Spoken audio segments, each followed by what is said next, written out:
जय श्री कृष्णा। राधे राधे। आप सभी का स्वागत है मेरे हेमा के व्रत कथा उपाय चैनल में। दर्शकों, आज की इस वीडियो में हम आपको संतान प्राप्ति के लिए बहुत ही अचूक उपाय बताने वाले हैं। क्योंकि संकष्ट चतुर्थी यानी सकट चौथ, तिल चौथ, आज जो व्रत है ये संतान प्राप्ति के लिए किया जाता है, संतान की लंबी उम्र के लिए किया जाता है, संतान पर कोई संकट ना आए उसके लिए किया जाता है। और जिसके संतान नहीं होती है वो माँ भी इस व्रत को कर सकती हैं, इस उपाय को कर सकती हैं। उनको गणेश जी बहुत ही जल्दी खुशखबरी देते हैं और संतान की प्राप्ति भी होती है उनको।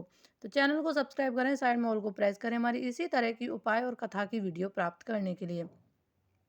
और वीडियो पसंद आए तो वीडियो को ज़्यादा से ज़्यादा शेयर करें और कमेंट बॉक्स में ओम गंगणपति नमः अवश्य ही लिखें। आपको देखो, संकष्ट चतुर्थी का जो व्रत है, सकट चौथ का जो व्रत होता है, इस व्रत को करना चाहिए आपको। अगर आप नहीं कर पाते हैं किसी भी कारणवश, तो आप इस उपाय को भी कर सकते हैं। और आप अपनी पूजा अर्चना जब भी करते हैं तो सकट चौथ की जो कथा होती है उसको भी आपको पढ़ना चाहिए, उसके बिना पूजा अधूरी मानी जाती है। अब आपको आपको सकट चौथ का जो पूजा है वो कैसे करनी है।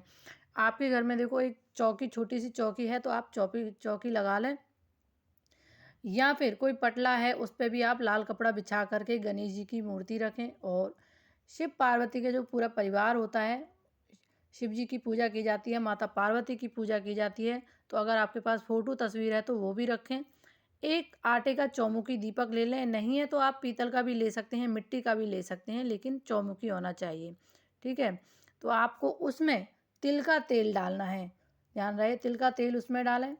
बाकी आपको देखो, गुड़ और जो तिल होता है उसको, तिल को भून करके और उसके लड्डू बना लें, या फिर ऐसे ही आप रख सकते हैं, नहीं तो आप बाज़ार से भी ला सकते हैं। लेकिन तिल का ज़्यादा महत्व होता है आज के दिन, तो तिल से ही पूजा की जाती है। तो आप बाज़ार से भी जो आते हैं खोवे के बने हुए वो ले आएँ, या तो फिर गज्जक ले आएँ, रेवड़ी भी आती हैं वो ला सकते हैं।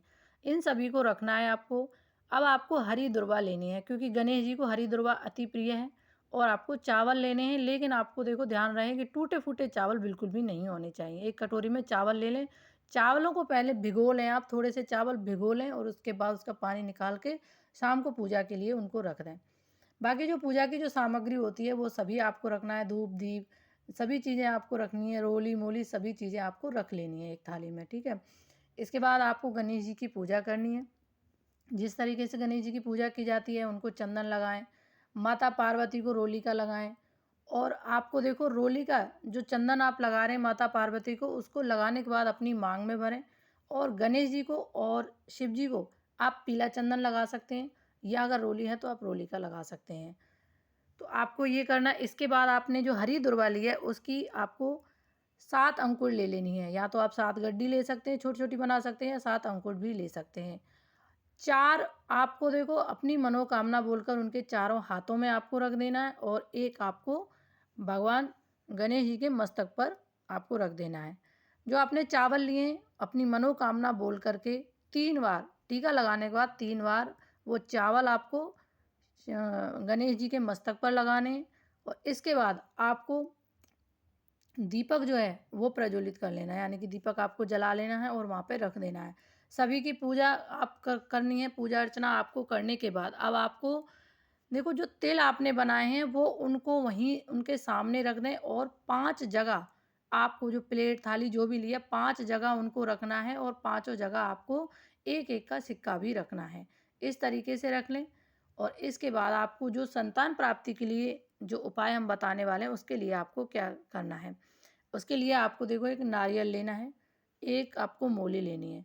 अब नारियल को क्या करना है आपको, नारियल जो जटा वाला नारियल होता है वो लेना है, और जो मूली है वो मूली आपको 5 बार अपनी मनोकामना मन में दोहरानी है। अपना नाम भी आपको बोलना है, अपना गोत्र बोलना है, और आपकी जो मनोकामना है वो भी आपको बोलते-बोलते आपको 5 बार जटा वाले नारियल में वो लपेट देना है।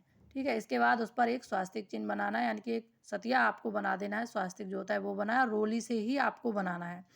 इसके बाद आपको उस पे थोड़े से जो चावल भीगे हुए हैं वो आपको रख देने हैं, और भगवान गणेश जी के सामने आपको वो चढ़ा देना है।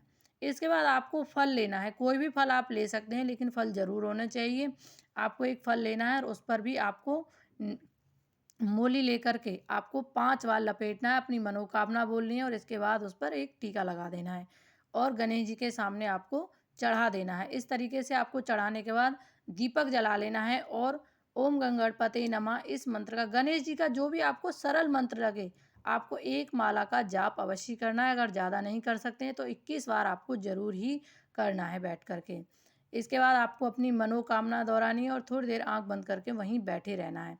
इस उपाय को आप कर लीजिए, आपकी हर मनोकामना पूरी होगी। संतान प्राप्ति की या पुत्र प्राप्ति की या किसी भी धन प्राप्ति की, कोई भी मनोकामना, जो आप अपनी मनोकामना बोलेंगे वही मनोकामना आपकी पूरी होगी। इसके बाद जो नारियल आपने चढ़ाया है, आपको दूसरे दिन वहाँ से उठा कर के देखो उस नारियल का प्रसाद उस महिला को खिलाना है जिसके संतान नहीं हो पा रही है। उसको महिला को खिला देना है और उसमें एक बीज भी निकलता है, उस बीज को लेकर के उस महिला को दे देना है, पानी के साथ उसको निगलना है, उसको चबाना नहीं है, ठीक है?